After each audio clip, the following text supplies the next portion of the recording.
आप देख रहे हैं अल्फा डिफेंस हिंदी में आपका स्वागत है। आज के इस वीडियो में हम लोग बात करेंगे ड्राई कावेरी इंजन के बारे में। आप में से ज़्यादातर लोग ये चीज़ जानते होंगे कि डीआरडीओ की तरफ से कावेरी इंजन का एक डेरिवेटिव इंजन बनाया जा रहा है जिसका प्रयोग घातक यूसीएवी में किया जाएगा। इस डेरिवेटिव इंजन के अंदर आफ्टर बर्नर का प्रयोग नहीं किया जाएगा और इसी वजह से इसको ड्राई कावेरी कहा जा रहा है। इस इंजन के ऊपर काम काफी समय से चल रहा है और जीटीआरई की तरफ से इंटरनल टेस्टिंग भी कंप्लीट की जा चुकी थी। कुछ समय पहले इस इंजन को रशिया भेजा गया था हाई एल्टीट्यूड टेस्टिंग के लिए और एरो इंडिया के दौरान हमारी जो जीटीआरई के साथ में इंटरेक्शन हुई थी उसके हिसाब से इस इंजन ने अपनी हाई एल्टीट्यूड टेस्टिंग पूरी तरीके से सक्सेसफुली कंप्लीट कर ली है। ये चीज आप सभी जानते हैं कि इस समय भारत में जेट इंजन्स को लेकर high altitude test facility available नहीं है और जब भी कोई टेस्टिंग की जाती है तो इन इंजन्स को हाई एल्टीट्यूड टेस्टिंग के लिए इंडिया के बाहर ले जाया जाता है। नॉर्मली इनको रशिया ले जाकर टेस्ट किया जाता है। सिमुलेटेड हाई एल्टीट्यूड टेस्टिंग के दौरान अलग अलग तरीके की प्रेशर कंडीशंस, अलग अलग तरीके के एयर इनफ्लो, अलग अलग स्पीड्स पर यानी कि मार्क नंबर्स पर और अलग अलग स्ट्रेस और स्ट्रेन कंडीशंस पर टेस्ट किया जाता है।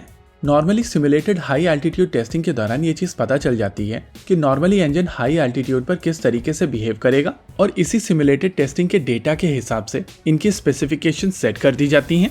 जब ड्राई कावेरी इंजन को रशिया ले जाया जा रहा था हाई एल्टीट्यूड टेस्टिंग के लिए तब माना जा रहा था कि ये इंजन 46 किलो न्यूटन तक का थ्रस्ट जनरेट करने में सक्षम है, लेकिन जब इसने अपनी हाई एल्टीट्यूड टेस्टिंग कंप्लीट की थी तो सिमुलेटेड हाई एल्टीट्यूड टेस्टिंग के दौरान इसका थ्रस्ट 48.5 किलो न्यूटन तक गया था।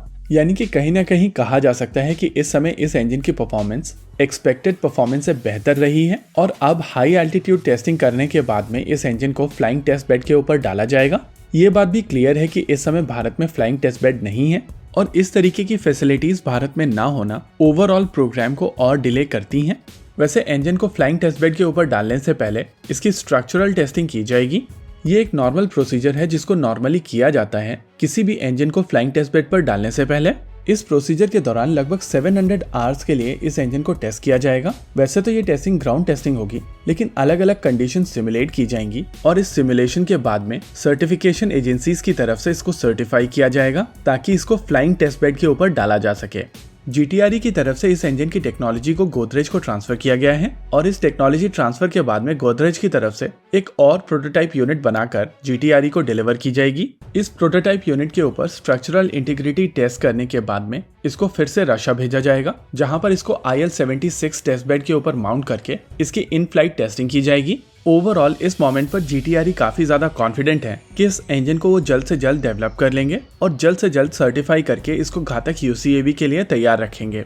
नॉर्मली कभी कोई नए एयरक्राफ्ट के लिए कोई नया इंजन बनाया जाता है तो इंजन डेवलपमेंट में इतना ज्यादा टाइम लगता है कि प्रोटोटाइप व्हीकल नॉर्मली दूसरे इंजन के ऊपर फ्लाई करते हैं और इनिशियल टेस्टिंग करने के बाद में इन इंजन को चेंज करके नए डेवलप किए हुए इंजन को लगाया जाता है। लेकिन घातक यूसीएवी के केस में जीटीआरई की तरफ से ड्राई कावेरी इंजन को पहले ही तैयार कर लिया जाएगा, यानी कि इन थ्योरी एयरक्राफ्ट के बनने से पहले उसका इंजन बनकर तैयार होगा और ये चीज इंडिकेट करती है कि इस थ्रस्ट क्लास में जीटीआरई के पास में हर एक वो टेक्नोलॉजी है जो उनको इस क्लास के इंजन को बनाने में चाहिए।